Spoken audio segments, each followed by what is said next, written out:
lesson 23.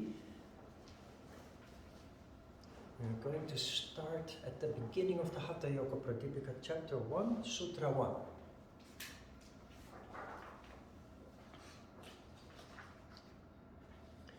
I salute the primeval Lord Shiva, who taught Parvati the Hatha Yoga Vidya, which is as a stairway for those who wish to attain the lofty Raja Yoga.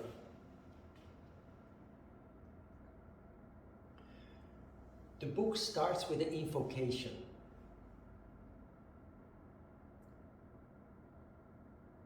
The purpose of that is to not take credit for what is written in this book.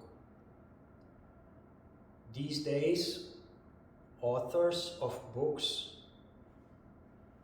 they have an economic purpose for writing a book. They earn money. But this book was written in a time that economy as we know it now didn't exist. He is invoking to Lord Shiva, a god, who is teaching his wife Parvati the wonderful science of yoga. So he's not saying, here I am, I'm Svatmarama, and this is my book. He is in control of his ego. He's not writing this book to become famous, to earn a lot of money. He's writing this book to spread wisdom, to spread the wonderful science of yoga, knowing that it is something valuable to mankind as a whole, to society.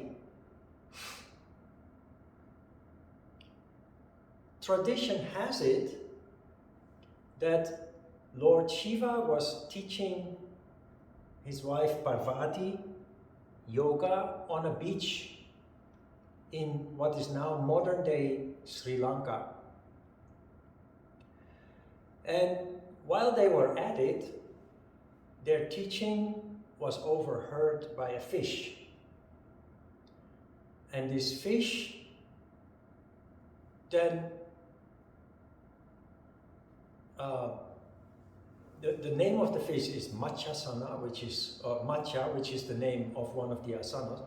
The fish became the king of the fish kingdom, which is an indication of the value, symbolically, an indication of the value of yoga, that even a fish is elevated as a result. Not only that, that fish is also known as the forefather of the first human being. And this is very interesting, because what you read between the lines is that the ancient people, without the sophisticated technology that we have these days, ancient people had insight in the fact that life started in the sea. All organic life originated from the sea, and only billions of years later it transitioned into life on dry land. Very interesting that they knew that they had that insight.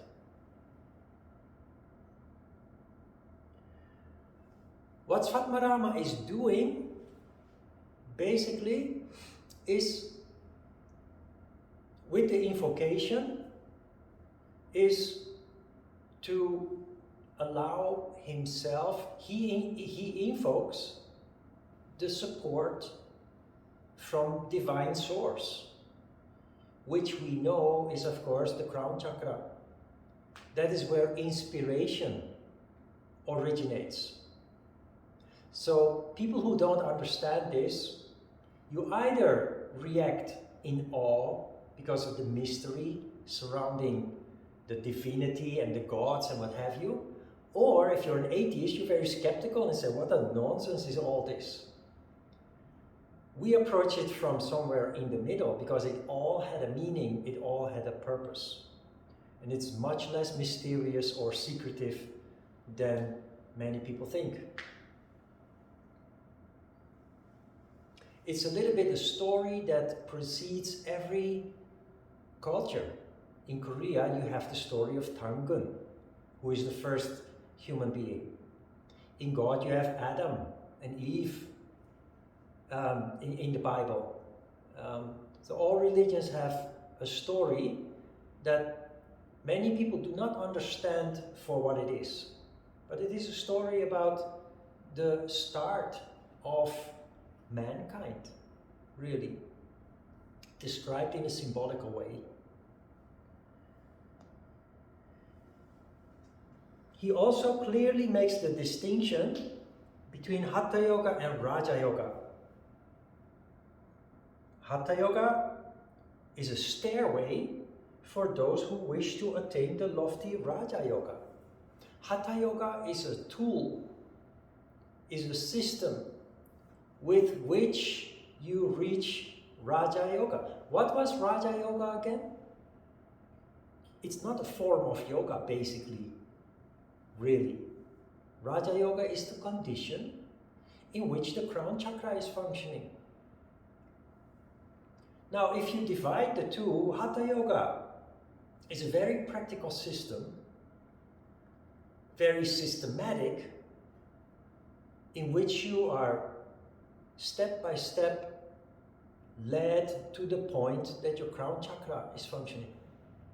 Many modern yoga classes, you have of course the classes that we talked about before where there is movement, but there are teachers who teach asana, standing still, and they call it Hatha Yoga.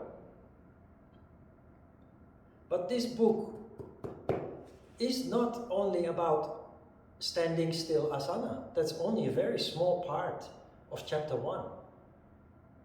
Many yoga teachers mistakenly think that Hatha Yoga is only asana.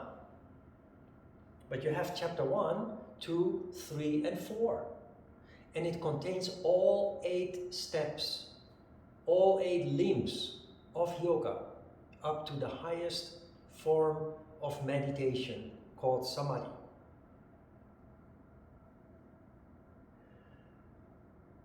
Raja Yoga, therefore, is not just meditation, as many people think, while Hatha Yoga is not just asana, as many people mistakenly think. But if you look at the scriptures, the Hatha Yoga Pradipika, which we consider Hatha Yoga, contains the practical framework. The practice, the exercises that you can do leading to cultivation of the crown chakra. Raja Yoga books, generally, when you read them, contain lots of philosophy. Philosophy that is very difficult to understand if the crown chakra is not fueled, not really functioning. Because philosophical texts, like these texts also, you understand by contemplating the meaning behind it. You have to feel what you're reading. You have to basically connect with the author of the book, the author of the book's mind, to feel what he is trying to describe there. It's basically the ability to read between the lines, and that ability is located in the crown chakra. So if you want to make a distinction between Hatha Yoga and Raja Yoga, Hatha Yoga is the practical work. It lays the foundation, it gives you the exercises. Raja Yoga builds on that, the new condition that you have acquired to function in the crown chakra, and presents you with many very deep insights about life, about how we function, about subconscious functioning that in many people lead to suffering and conflict. And how to avoid that, most importantly. If only you knew how it worked, how it occurs, and what you can do about it. Life becomes a lot easier, a lot less conflict and suffering will be your part.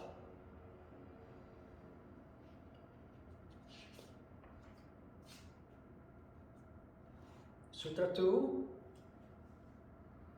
Svatmarama Yogin, having saluted his Lord and Guru, teaches the Hatha Vidya solely for the attainment of Raja Yoga. Sutra 1 and Sutra 2 both tell us Hatha Yoga is a system that leads to the crown chakra functioning. Raja Yoga is functioning in the crown chakra. All the characteristics that are located there but do not manifest in people that do not have the ability to fuel the crown chakra, because energy always has a tendency to gravitate to the bottom. The name of Svatmarama also indicates that he is an advanced yogi. As I explained in a previous lesson, there is a tradition where a yoga practitioner's name changes over time in line with their development. Svatmarama indicates that he has self-realized. That is what Sva means, self with a capital S. But there is also a Rama in his name, which is one of the last Buddhas, indicating that he's reached a very high level of enlightenment.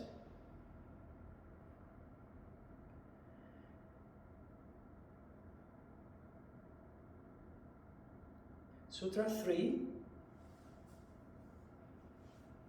To those who wander in the darkness of conflicting doctrines, being ignorant of Raja Yoga, the most compassionate Svatmarama Yogin offers the light of Hatha Vidya.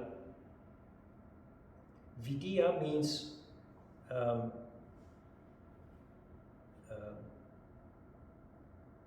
wisdom, the insight, wisdom of Hatha Yoga.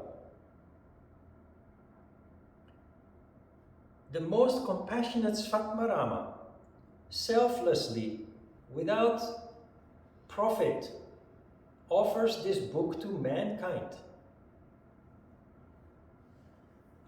to those who wander in the darkness of conflicting doctrines. Who are wandering in the darkness of conflicting doctrines? Almost everybody. Because the crown chakra doesn't work. We fail to see the reality. We are looking through conditioned eyes, and we think that material possession is important or status is important. And we will do everything necessary to achieve material possession or status in society. Wandering in the darkness of conflicting doctrines are people who believe fake news, which is a big issue these days. Not being capable to see the truth, the reality, or the nonsense even of the fake news. Wandering in the darkness of conflicting doctrines are people following fashions. Not that there is anything wrong with fashions. Fashions belong to every time. And they're constantly evolving and changing. And as long as you can detach from it and just enjoy it, it's fine. But if you become absorbed by it and it is ruling your life, dictating your life, dominating your life, you're detached from the reality. And many people, we live in a very challenging world. A world that gives us lots of comfort and safety compared to just a few hundred years ago. But at the same time, life has become very complicated, because a couple of hundred years ago, life was very simple. The only thing that mattered was to have some food on the table on a regular basis. And now we do not even have to worry about that anymore. So we start becoming distracted by all kinds of superficial things in life, which you start to see and become aware of when the crown chakra starts functioning and you start reflecting on yourself and life, and you start reflecting on what really matters in life. The light and the darkness that are mentioned here are about ignorance and wisdom. That is why the crown chakra, symbolically, is not a circle like the other chakras. The lowest 5 chakras from the throat down are balls of energy. Ajna chakra, remember, is a diamond. And the crown chakra is a flame that is symbolism for the light. The light of what? The light of wisdom, the light of insight. If you research Indian books, many books are called the light on this, the light on that, the light on yoga, the light on cooking, the light on, it's giving insight. Darkness is the condition in which we are ignorant, in which we are basically dumb. Ignorance literally means not knowing. Void of knowledge is what ignorance means. So already in the very beginning of the book, it is clear what yoga is about. It's not about stretching. It's not about a perfect pose. It's not about joints, muscles, and bones. It's about wisdom.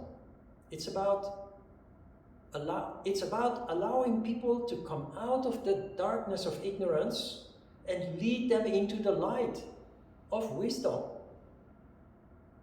Now this sounds very idealistic.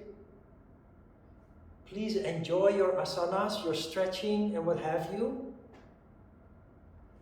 The benefit that is promised here, which many people find hard to believe, they come for free. It's part of the package. If you practice yoga correctly, the crown chakra gradually is activated, and you can feel it from the very beginning that your consciousness is changing, that you are becoming more sensitive. That is an indication of the crown chakra starting to function. You do not even have to think about that when you practice your yoga. Just enjoy. It feels so good that you can just enjoy it, and naturally and automatically the light of the crown chakra will start to burn. Naturally and gradually, insight and wisdom manifest in every yoga practitioner. No exception.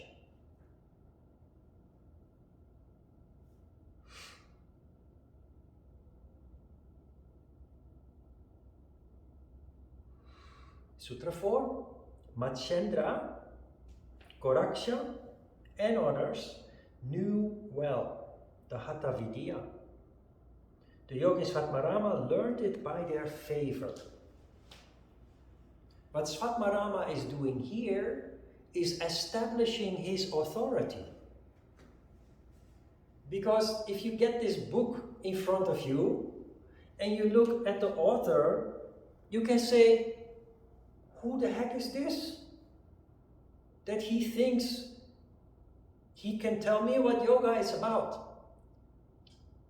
So he says, I understand your misgivings, but I am in the lineage of Machendra and Goraksha. Machendra is the first human being. The fish that evolved into the first human being, that learned yoga from the very divine source of Lord Shiva teaching yoga to his wife Parvati. He's doing something very special here, establishing that he belongs to the lineage that goes back to the origin, to the source of where yoga or mankind or the knowledge, the wisdom of mankind originated, where it started.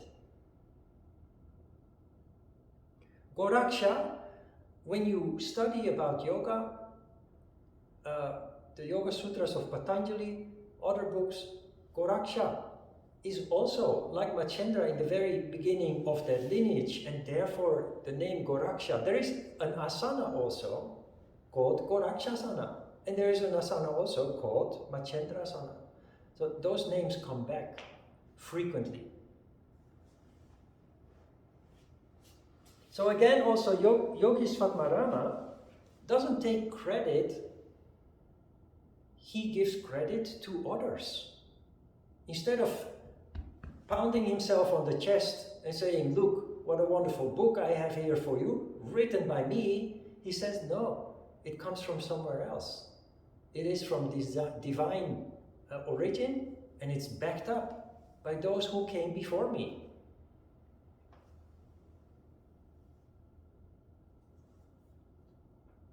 Sutra 5 to 9, they put together 4 sutras describing the whole lineage, starting from Lord Shiva on the beach teaching yoga.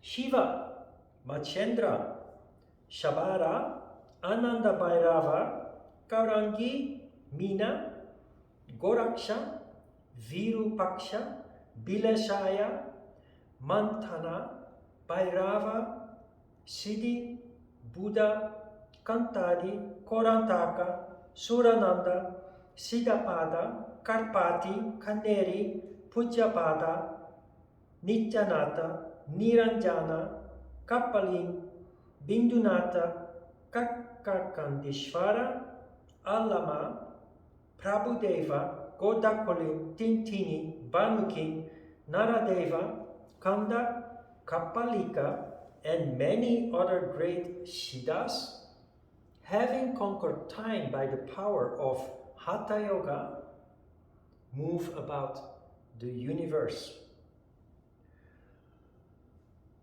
The lineage, when you meet yogis who at least have had some serious training and study in yoga, it is possible that they ask you, of what lineage are you? The answer then should be, I am of the lineage of Patanjali. I suggest that you write that down. Patanjali is the father of yoga, as we know it in its modern day form. Could you write it on the... Yes.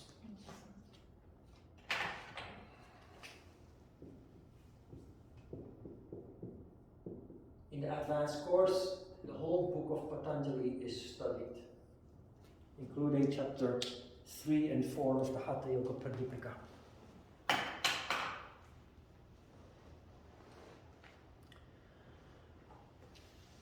So he mentioned the whole lineage, and many other great Siddhas having conquered time by the power of Hatha Yoga. And they are moving about the universe.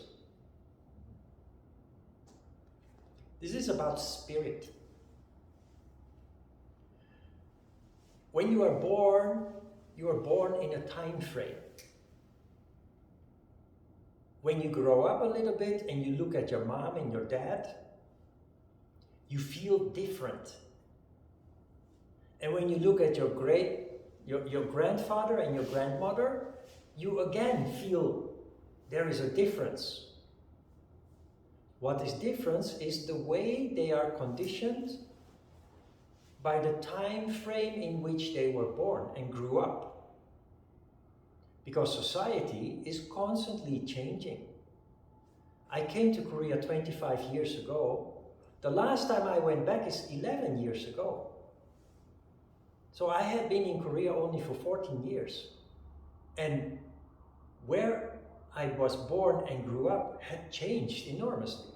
Not only the infrastructure with new buildings and new roads, but people had changed. Their mentality had changed. And that is a constant process. So in the time when my mom and dad were born, which is 30 years, I was born when my mom was 30 years old. In those 30 years, life, society, the world had changed enormously. Conquering time, that happens when you start practicing yoga and your consciousness opens up, and after years of contemplation, studying yourself and the world around you, you become a universal human being, as we call it. Not affected anymore by time. What time? Well, that particular time that you were born and has conditioned you in different ways that your parents were conditioned when they were born, and again different from your grandparents from the time who were conditioned in accordance with the time in which they were born.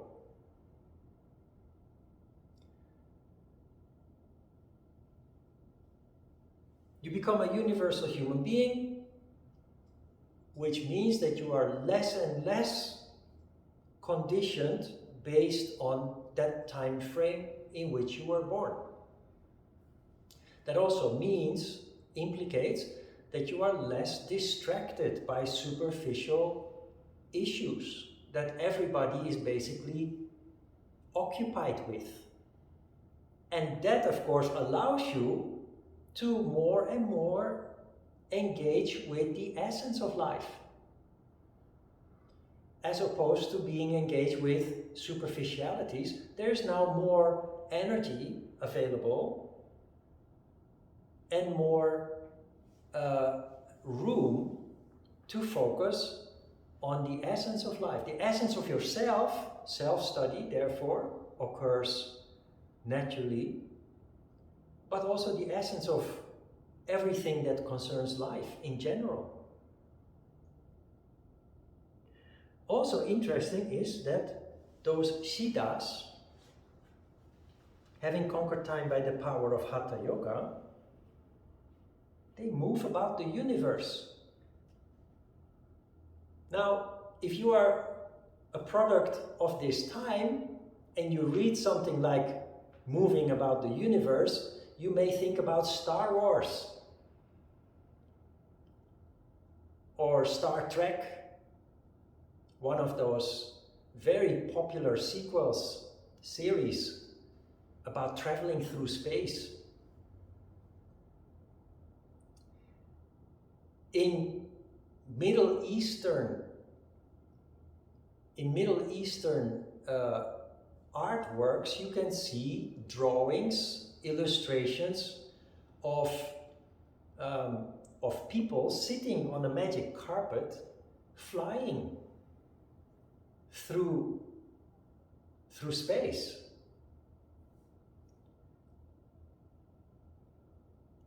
that is symbolism for people. We talked about death.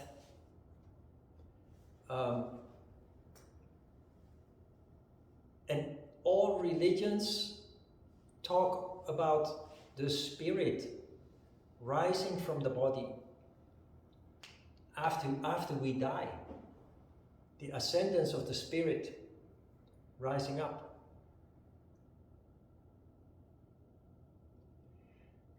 Normal people, while still part of the cycle of karma, our spirit rises up, but we will be reborn again. Of course, to accept this, you have to believe in reincarnation. But Eastern philosophy is based on the concept of reincarnation. You do not only have one life. Buddhism says that you have to live at least 1 million lives of suffering before you reach enlightenment and don't have to be reborn anymore. And the suffering can stop. 1 million lives. Why 1 million lives? Why not 10 or 100 or 1,000 lives? That is because we are blind. We are in the darkness. A system like Buddhist practice, what Buddhists do in temples, is like yoga, a system to skip many of those lives. The reason why we're suffering is because of ignorance. Yoga, meditation, prayer is designed to lead to consciousness, and when you become conscious, you start to realize your suffering. Not only that, you realize the solution to that suffering, and with that you can reduce from 1 million lives of suffering to much less reincarnations. You can take a shortcut because you solve your ignorance. Other people, they make very marginal improvements every reincarnation, but the yoga practitioner make huge leaps forward on that path of evolution because you see the reality, you see the suffering, you see the solution. At the end of the cycle, when all your karma is burned, you ascend one final time. Also, the less sattvic you are when you die, the quicker you are reborn. You understand that? When your spirit is restless, when it rises up, the restlessness causes it to be reborn. And this is very interesting because you can see this in practice. A country that is at war always experiences a baby boom. So many people die by violence. So many people die prematurely. In the middle of life, still full of ambition, but also fear. They die, they ascend, their spirit ascends, and because it is so restless and still full of ambition, full of karma, we call it, of course, they come back, they reincarnate into a new physical body rather quickly. Explaining the baby boom, inevitable baby boom after every war. On the other end, you see that countries that have become very stable, very peaceful, sattva as we call it, sattvic, harmony, peace, they become graying societies. Because the spirits from people who died while they are fulfilled, in peace, sattvic, those spirits go up and they stay up for a long time. because they are so peaceful. It takes much longer before they start to stir and reincarnate into incarnate into another body. And so you see less and less births in stable, sattvic, peaceful societies. The implication here is also that all these siddhas, or wise persons, gurus,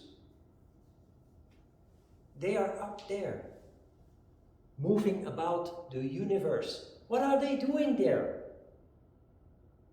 They are giving us insight, wisdom, and inspiration. That is what you do when you meditate and you have some problem that you are dealing with in your life, and the more you think about it, the harder it becomes to solve it. You get a headache, you become stressed, sleepless nights, and then at some moment you surrender. I can't solve this problem. It causes me so much anguish, so much worries. I give up.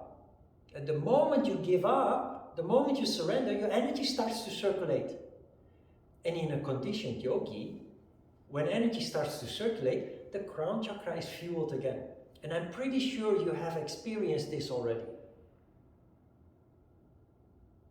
It happens to normal people once in a while, but it happens to yogis more and more often. That is, that you are dealing with an issue that you cannot solve, that you think is very difficult and impossible to handle or to deal with or to solve. Then in a moment of quiet, that you are not thinking about the issue, suddenly the light goes on. In cartoons, the character in the cartoon that has a bright idea, there is indeed a light bulb shining above their head. The light, literally, the light goes on. In English, it's called an epiphany. Without any effort, just suddenly, in an unguarded moment, in which you were just maybe washing dishes, or watching TV, or you were just staring at the ceiling, suddenly, the solution is there. What happens in that moment is the crown chakra is active. You see the essence of the problem you're dealing with. And the moment that you see the essence, the problem is not a problem anymore, because you see the solution. That is a quality that you all develop as a result. But we believe that these insights are given to us by those that move about the universe, those wise spirits that found enlightenment before us. They are up there, and they're full of empathy, full of compassion. They want to help mankind with their insights and wisdom. And they're reaching out, but we're closed. Our roof is closed. We have no connection to them because we are so busy with our earthly life. Our crown chakra is not fueled with energy, so we can't hear them. They're up there talking to us, we can't hear them. Then we start practicing yoga or any other form that leads to spiritual development, allowing the crown chakra to open, and in moments of silence, we develop insights that you cannot get from a book. We connect the dots. We are allowed to put the pieces of the puzzle together that we otherwise couldn't solve. With their help, they're just waiting for us to open up, to make a connection, and to start listening to their voices. And you do that in your contemplation, in moments of silence. It's also the reason why we should not practice yoga with music. Enjoy music, and maybe sometimes with yoga, but generally practice yoga in silence, because that is where you develop this ability, that's where you develop the ability to connect, to communicate. And we call it the voice of the heart. But that voice of the heart really comes from up there. That is why when we're in trouble and we're looking for insight, we're looking for advice, we look up. We don't look down, we look up. But where are we really looking? Here. Interesting, yeah? Sutra 10. The Hatha Yoga is a sheltering monastery for those scourged by all the 3 types of pain. Those engaged in the practice of every kind of yoga, to those engaged in the practice of every kind of yoga, Hatha Yoga is like the tortoise that supports the world. Hatha Yoga is the foundation. Whatever yoga you do, Hatha Yoga is the foundation. The very systematic approach is the only one that really works, really leads to amazing transformation of the human being. It is the shelter, Hatha Yoga is the sheltering monastery for those scourged by all types of pain. What is that about? That is, of course, directly referring to this idea in philosophy that life is a valley of tears, that life is suffering.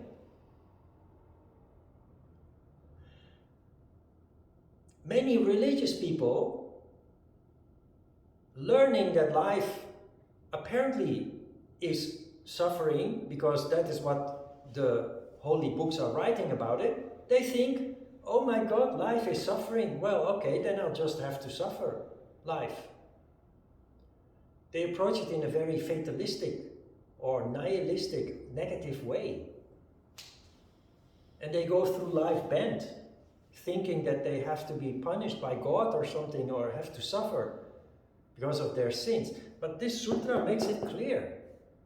There is a way to deal with that suffering. It's called yoga. Hatha Yoga is the stairway to heaven. It's the stairway to cultivating the crown chakra, allowing us insight, leading to reduction of suffering. Pain, that is also an interesting concept. When you think about the word pain, you think about gross forms of pain. When you bump your head into the doorpost, or when you're cooking and you cut or you burn yourself, pain, that kind of pain. Maybe you even think of pain when you have a serious conflict with a parent or with a partner, and you feel really hurt. Those are kinds of pain that we easily recognize. But that's only 5% of pain. In yoga, pain is everything that is not sattvic. So that means that there are very subtle forms of pain that we do not recognize. We recognize a burn, we recognize when we bump our head, but we do not recognize all the small disturbances that lead to disharmony. It is those little pains that cause the ignorant person to suffer through life. Because these little pains are, in fact, our teachers. Little pain, a little irritation is what is considered pain. A little feeling that something is off. That is one of those pains. Most people do not recognize those pains and therefore sadly ignore them. And we are like bulls in a china store, because we are lacking the refinement to sense those signals that we receive, that we are given 24 hours a day. And because we ignore them, it leads to more mayhem. It leads to an escalation of pain that in the end becomes a full-blown conflict. But it's also the reason why we get sick and die. Because disease does not stand on its own. It always starts with very subtle signals. The body is giving us small signals. It can be stress. It can be restlessness. It can be just a little, tiny little pain that we think, well, innocent. Nothing wrong there. And because we ignore it, over time, sometimes many years, sometimes decades, it becomes a full-blown disease. And sometimes it's too late and it leads to death. If only we had the refinement to detect the subtle, the little, the small signals that were given for years, we could have taken preventive action or changed our habits, maybe sometimes unhealthy habits, and avoid the escalation of symptoms that eventually lead to full-blown disease or even death. The message here is start paying attention. When you feel a little irritation, do not just brush it off and go on with your day, but ask yourself why you feel like that. What happened that caused you to feel like that? Something you did? Something that somebody else did? It is because we ignore signals that we stay in situations that make us very unhappy. Like staying in a job for years. Because it gives us a salary, because we are conditioned to go to work 5 days a week until we retire when we're 65 or so. And along the way, all kinds of things happen. If we had picked up the signals, we might have taken steps to change and improve our lives, but because we fail to pick up those signals, we just keep going. And many people develop, as a result of staying in situations that they actually hate to be in, they develop, for example, heart disease. One day, even before their retirement, they take a bus or a train to work, and they just pass away going to work. We had a neighbor like that in the past, and somebody in southern France on the camping, a busy workman enjoying a glass of wine in front of the caravan, and just suddenly falling off his chair with a heart attack. Many years of course, unhealthy dietary habits, but also, in that particular case, always grumbling, always complaining, always unhappy, unsatisfied. That was just second nature for that person.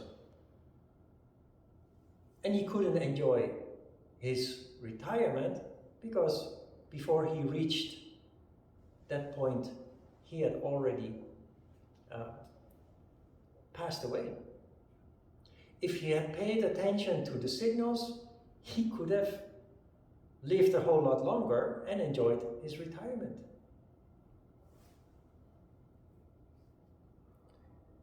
I know that it is not easy and you will go on with your life, but remember this: when things go wrong, then try to remember what we discussed today and try to trace back what happened. You find yourself in a situation, conflict or a failure or something, or a disease, ask yourself how you got there. And then you will start to see, because you develop contemplative ability, you start to connect the dots and you see that it's not something that just happened overnight. You can trace it back to, you can see the subtle signals that you have ignored over time. A very helpful meditation exercise that you can do to develop this ability is to contemplate on an object. Take an apple, for example, and visualize the apple. You listen to nada, you observe, then you visualize the apple. You see that the apple has a certain shape. It has some shades of color, little reddish, little yellowish. It has a stem. Then you ask yourself, where did this apple come from? It came from the shop. I bought it at a supermarket or at a fruit stall. How did it get to the fruit stall? It came from the wholesaler, the wholesale market. How did it get to the wholesale market? It came by truck from the farm. How did it end up at the farm? Well, the farmer plucked it from a tree. It was hanging by the stem on a tree, together with hundreds of other apples. So where did the tree come from? The tree at some point grew out of a seed that you find in the center of the apple. And the circle is round. How does the tree grow? Because of rain and sunshine.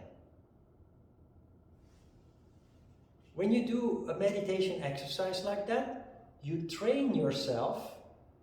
It becomes second nature that when confronted with something, you do not look at the event on its own, but you start seeing connections. Not only where did it come from, but if left alone or if left unattended, it's going to lead to something. You develop the power of anticipation.